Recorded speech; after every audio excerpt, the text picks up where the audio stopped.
Hello friends, કેમ છો બધા? તમારી પોતાની ચેનલ નિશા પટેલમાં તમારું હાર્દિક સ્વાગત છે અને હું છું નિશા. જોઈને જ મોઢામાં પાણી આવી જાય એવી દિલ્હીની ફેમસ સ્ટ્રીટ ચાટ રાજ કચોરીની રેસીપી આજે આપણે જોઈશું ફ્રેન્ડ્સ. આ નોર્મલ પૂરી એકદમ જ નથી, આને બનાવવાની રીત બહુ અલગ હોય છે.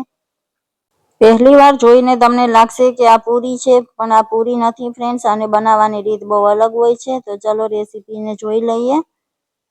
બધી પૂરી કેવી રીતે આ ગુબ્બારાની જેમ ફૂલે છે તે બધી ટિપ્સ અને ટ્રિક્સ સાથે મેં આ રેસીપીને શેર કરી છે ફ્રેન્ડ્સ. તો રેસીપીને લાસ્ટ સુધી જરૂરથી જોજો.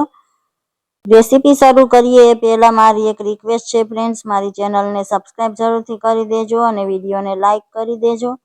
તો ચાલો રેસીપી જોઈ લઈએ. આ એક મિક્સિંગ બાઉલમાં મેં 1 કપ ભરીને સોજી એટલે કે રવો લીધો છે ફ્રેન્ડ્સ, અને એ જ કપથી અડધો કપ મેં મેંદો લીધો છે. રેશિયો એકદમ સિમ્પલ છે ફ્રેન્ડ્સ, તમે ઘરની કોઈ પણ વાટકીને સેટ કરી શકો છો. તો 1 વાટકી રવો અને અડધી વાટકી આપણે મેંદો લેવાનો છે. બંનેને સારી રીતે મિક્સ કરી દઈશું.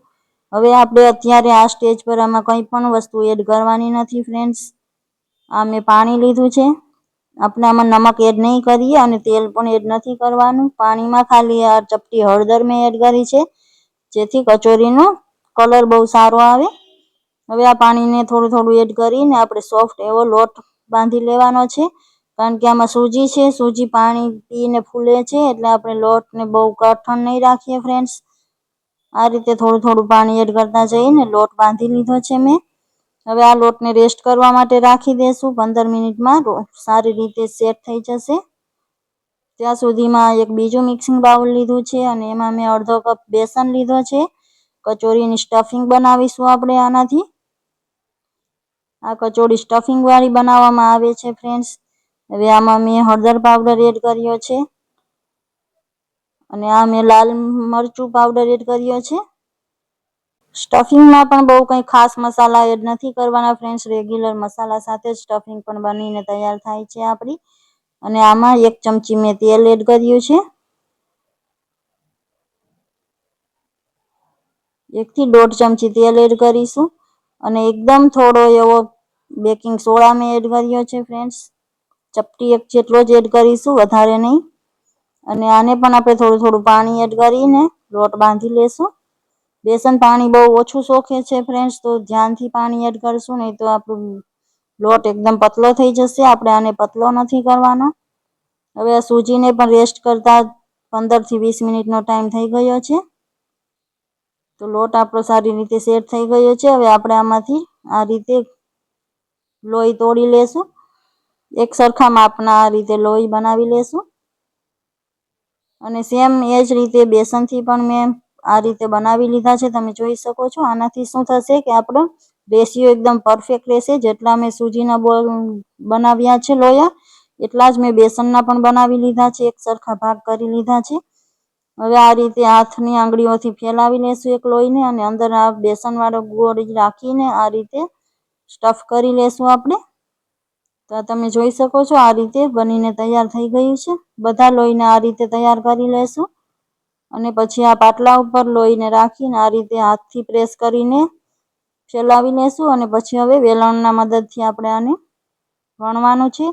તો એક સમાન પ્રેશર આપતા આપણે આને વણીશું. એક જગ્યાએથી જાડું પાતળું ના રહે એ વાતનું ધ્યાન રાખશું.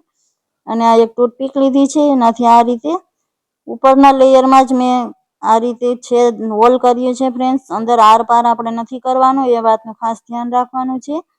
આનાથી કચોરી તળતી સમયે એકદમ સરસથી ફૂલી જશે. હવે તેલ ગરમ કરવા રાખી દીધું છે. કચોરી તળતા પહેલાં તેલ એકદમ વધારે ગરમ હોવું જોઈએ ફ્રેન્ડ્સ. આને આપણે લોટ મીડિયમ ફ્લેમ પર નથી ફ્રાય કરવાની. કચોરી તેલમાં એડ કરતી સમયે એકદમ ગરમ તેલમાં આપણે એડ કરવાની છે અને આ રીતે હલકું પ્રેશર આપશું તો કચોરી ફૂલી જશે, તમે જોઈ શકો છો. હવે આપણે મીડિયમ ફ્લેમ કરી દઈશું અને કચોરીને એકદમ ક્રિસ્પી થાય ત્યાં સુધી, બંને તરફથી ગોલ્ડન કલર આવે ત્યાં સુધી આપણે એને સારી રીતે ફ્રાય કરી લઈશું. કચોરી તેલમાં એડ કરતી સમયે હાઈ ફ્લેમ રાખવાની છે. તેલ એકદમ ગરમ રાખવાનું છે, જેથી કચોરી એકદમ તરત જ ફૂલી જાય.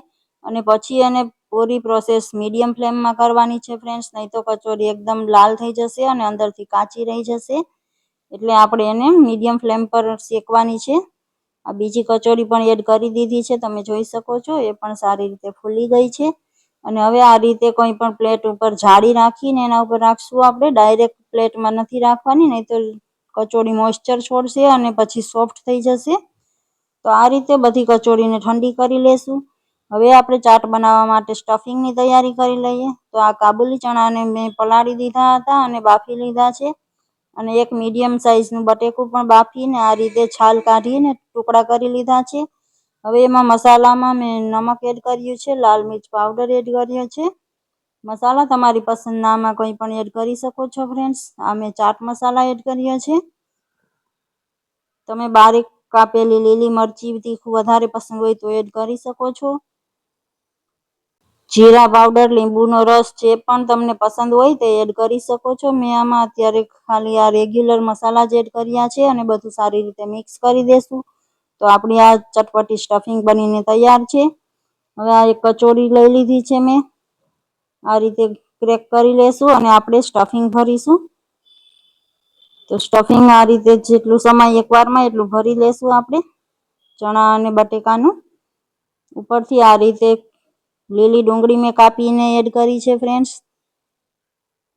અને હવે આ દહીંને એકદમ ફેટી લીધું છે અને એમાં થોડી ખાંડ એડ કરી છે મેં. તો મીઠું દહીં છે, જે આપણે બધી ચાટમાં અને દહીંવડા વગેરેમાં આપણે યુઝ કરીએ છીએ. એ રીતે દહીં બનાવી લીધું છે મેં.